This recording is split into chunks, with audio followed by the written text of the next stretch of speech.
கான்ட்ரவர்சியில்.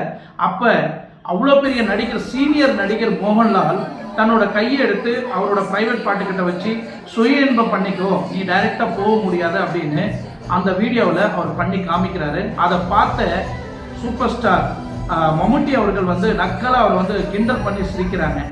இவங்க இவ்வளோ பெரிய ஒரு பொண்ணு ஸ்தானத்தில் இருக்கக்கூடிய கமலஹாசனோட பொண்ணு அவங்களுக்கும் பொண்ணு தான். அந்த பொண்ணை பார்த்தே அவங்க தன்னோட காம உணர்வை அந்த மாதிரி பப்ளிக் பிளேஸில் உணர்த்தும் போது அப்போ அது எத்தனை, அப்போ அவங்களே அந்த நிலைமையில இருக்கிறாங்க, அவங்களே இந்த காம வெறியில் இருக்கிறாங்கன்னா அப்போ வரக்கூடிய ஜூனியர் ஆர்டிஸ்ட்டும் அப்படி தானே ஃபாலோ பண்ணுவாங்க. அப்போ அவங்களும் அதே நம்ம சூப்பர் ஸ்டார் இவங்களாம் இதை பின்பற்றுறாங்க, நாமளும் நிறைய பெண்கள் கிட்ட நம்ம தவறாக நடந்துக்கலாம் அப்படின்றது தானே இலக்கையை நோக்கி போகும். ஸோ இந்த மாதிரி பெரிய பெரிய ப்ரொடியூசர்ஸ், டைரக்டர்ஸ், நடிகர்கள் இந்த மாதிரி புது புது ஜூனியர் ஆர்டிஸ்ட் கிட்டலாம் இந்த மாதிரி ஒரு கொடூரமான முறையில் நடந்து